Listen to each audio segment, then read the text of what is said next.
You're likely watching this video because you're a skinny guy with a super fast metabolism who has been struggling to gain weight or really see any results inside the gym. So plain and simple, I'm going to go over three main steps or three main topics that's going to help you out.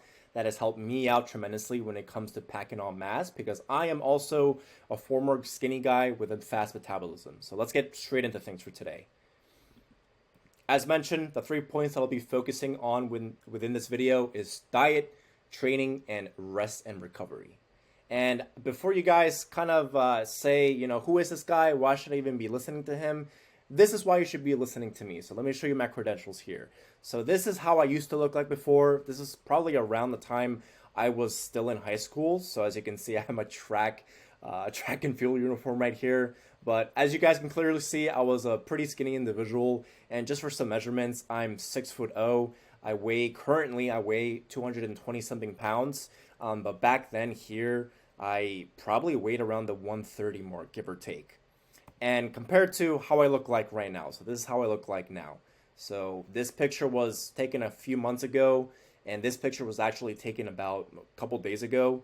And just one more final picture for you all, but this picture right here was also taken a few months ago. But as you can see, pretty big difference, skinny to fit. Now, I'm not the biggest guy, but of course I have some lessons, I have some advice, some tips that I know can definitely help you guys out who probably look like this guy right here. Just so you guys know, all this was done through around 7 to 8 years worth of training. I've made so many mistakes in the process. So am I saying that it's going to take you this long to gain some mass? Definitely not. But what I can tell you is that I'm going to give you some advice that can definitely help speed up your education when it comes to bulking properly. So that way you get to avoid the mistakes that I made and you won't have to, essentially go on this many year journey of trying to get the physique that you want for yourself. So just once more, I went from 130 something to 220 something. So almost 100-pound increase in like a span of 7 to 8 years, give or take. So moving on to cover the first point, diet. Really, let's begin by addressing the elephant in the room, because this is something that I always used to say myself when I was eating, or what I thought was me eating so much food. But I would always used to say, and I know some of you guys say this, I eat so much food, but because of my fast metabolism, I'm not gaining any weight at all whatsoever.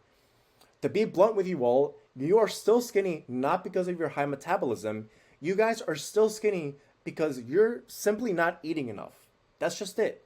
You may think you're eating 3 to 4 to 5 meals plus a protein shake or two, whatever it is, but most of you guys aren't even tracking your macros and your calories. So you cannot say for a fact that you're eating X amount of calories, X amount of days of the week with conviction, right? Because you don't have those numbers to back it up. You don't have that data to back it up. So that is why it's so important to stop lying to yourself when you say this and stop blaming it on your fast metabolism. It's time to point the finger at yourself and simply just say, hey, maybe I was just not eating enough and I need to make some course corrections. So this way I can improve upon what I'm doing and actually start seeing the results that I'm trying to get towards, right? I'm trying to see. So I know I didn't mention this in this slide right here, but something that is super helpful is tracking your macros and calories, much like what I was mentioning a few seconds ago in my tangent right there. But MyFitnessPal is an incredible app that I've always used, that I will still continue to use if I end up using it again, just because of the fact that you can easily calculate your macros and your calories, or better said, you can input the foods that you're eating on a daily basis so that we can calculate your calories and your macros for you for the end of the day. So you want to be tracking your macros and your calories every single day. So 7 days out of the 7 days that there are in a week, not 3, not 4, not 5, the full 7 days, because that's how meticulous you need to be when it comes to this. Also, kind of on a side note, I know you guys have seen, or maybe you've even tried, like I've tried in the past, dirty bulking. So essentially where you eat mass amounts of junk food and, you essentially expect to gain a ton of muscle through doing that. But the reality of doing a dirty bulk is that, sure, you might gain some muscle, but you're going to gain a lot more fat compared to the muscle through doing that. So what I always recommend, and what has personally helped me the best, is by eating in a 300 to 500 uh, surplus from your maintenance. And if you have no idea how to calculate your maintenance, I can make a whole different separate video on this. But plain and simple, just go to Google macro calculator, and the first link you see should take you to a website where you can input your information, so your age, your height, your activity level, your weight, all that kind of good stuff. So that way it gives you your macros and your maintenance calories. And keep in mind, those are rough estimations, but the rough estimation should be more than enough for you to go off on. So you want to go 300 to 500 calories above your maintenance, and you're gonna of course adjust and revise that every couple of weeks, every couple of months, give or take, whatever it is, and you're gonna increase your calories slowly but surely. By doing this, you minimize the fat gain. Keep in mind, you will still gain fat. There's no avoiding that or jumping around the fat gains. You will gain some fat, but at least through doing this slow and steady bulk, we can minimize the fat gain, so that way we can still gain and really squeeze out as much muscle as we can without having to essentially pack on a lot of fat in the process.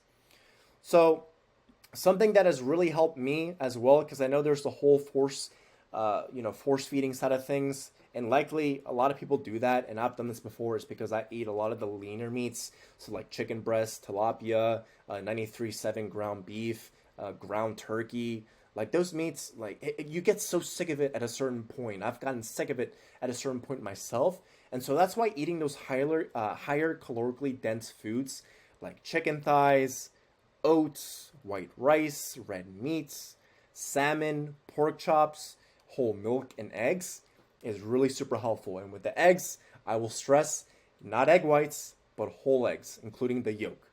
And as far as cheat meal goes, definitely do not overdo it. You definitely don't want to go any more above than 300 to 500 above your maintenance calories.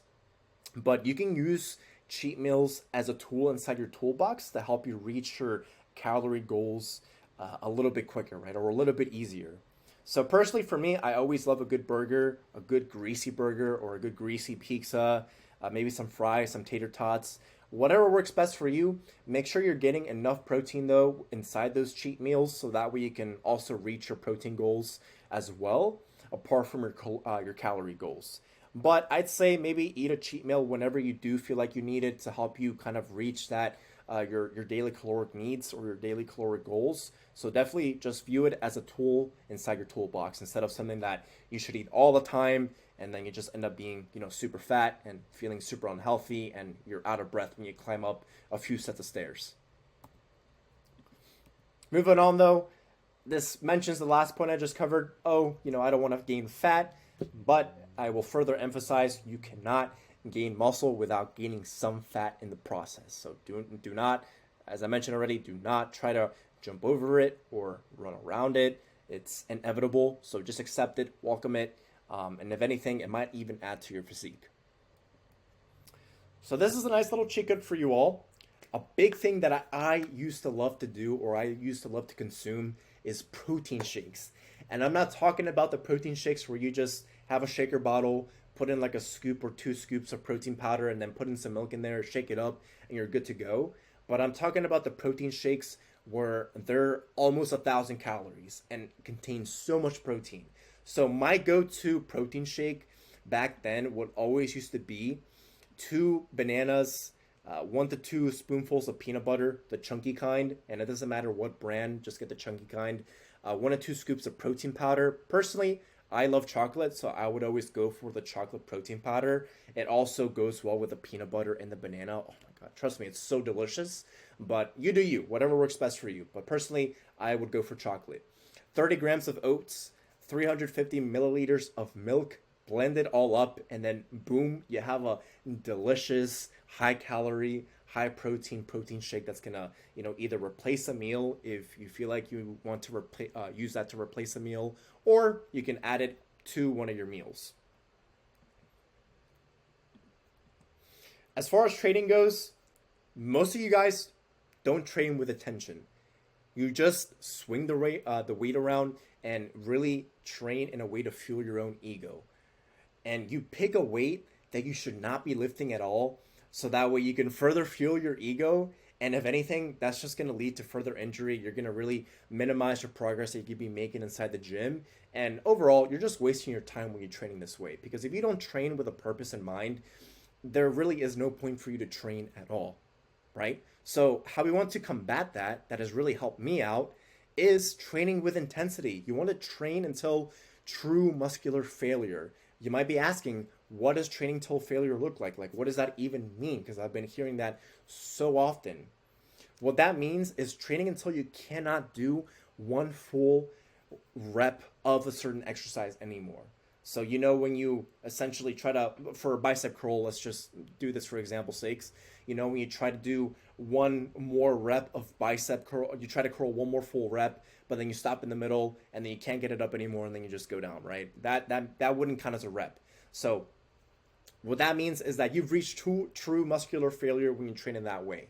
So that is the way you should be training. That is the most efficient way to be training. And to add more onto that, so apart from just training till failure, you also want to keep in mind your form, your technique, because technique is everything when it comes to training. So the way that you actually want to be training is that you want to control the movement of the exercise all the way through, really focusing on the eccentric part of the movement, so the way down of the movement. So let me just bring back the bicep curl example again for this case. So on the way down, that's the eccentric part of the movement. You want to have around a 3 to 4 second count in your head as you're going down.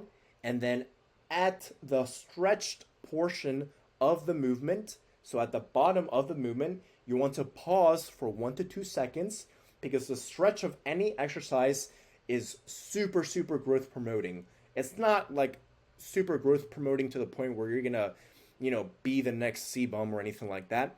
But I'm talking about a few percentage points where it would make a big difference in the grand scheme of things. So definitely have the 1 to 2 second pause at the bottom of the movement, and then you just want to explode on the way back up. So you want to carry that kind of formula for training per se as you're completing all your sets, all your reps. And I guarantee you, if you train in that way, you will feel so sore. You'll even work up an appetite, as a matter of fact, because training that way, training that intensely, will leave you feeling hungry, will leave you feeling like your body needs some fuel, so that way it doesn't essentially shut down on you.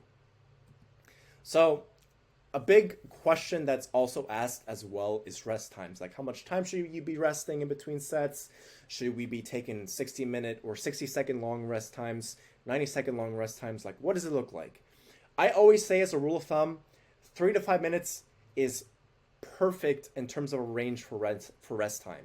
Because keep in mind, if you're training till failure, if you're genuinely training with intensity, you're going to need that rest time. So that way you can carry the same intensity you did for the first set onto the second set. Because imagine if you did a super hard, intense first set, and then you rested for 60 seconds, 90 seconds, and then you go into your next set, you're not going to be able to do the next set as efficiently as you did the first set. And so that's why it is so important for you to take 3 to 5 minutes worth of rest time, so that way you can really get the most out of each set, and essentially you're not killing yourself in the process as well. So what I mentioned already, you want to carry the same intensity onto the next set by having adequate rest time. So it's super important for you to be in that 3 to 5 minute rest range. As far as rest and recovery goes, if you're getting less than 7 hours of sleep per night, you are absolutely cooked, beyond cooked, because sleep is where the magic happens. Sleep is where essentially your muscles start to grow, they start to repair itself, you start to recover as well from your workout, because when you do train to intensity, that does leave you feeling pretty tired, and so you want to make sure you recharge your batteries through getting good quality sleep.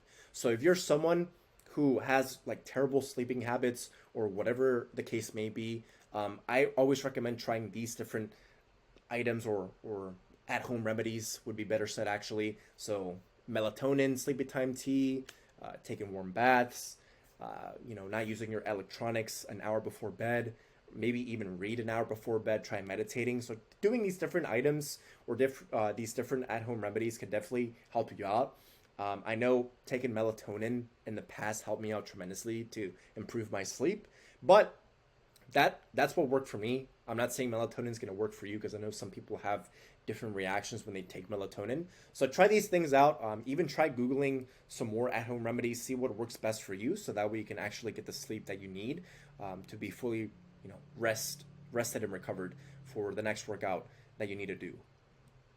So if it gets to the point though where your sleep is such a big issue that at-home remedies do not help at all whatsoever, that's the point where you definitely want to consult with a professional, a health professional, so that way they can see what is going on, because you might be going through a bigger issue than meets the eye. So definitely, if you fall into that case, go see a health professional right off the bat. That covers the video. Make sure to comment, like, and subscribe. The link for my one-to-one coaching will be below in the description of this video. It'll also be in the bio of my YouTube profile, so feel free to check that out. So if you're a skinny guy with a super high or fast metabolism and you're looking for a more personalized approach to help you get a little bit quicker towards the goals that you want to reach as far as your physique goes, then definitely feel free to book a time on my calendar and let's see if I can help you out. And if I can, I'll definitely make sure to express that to you and show you how that would look like. Until next time though, guys, take care. Peace.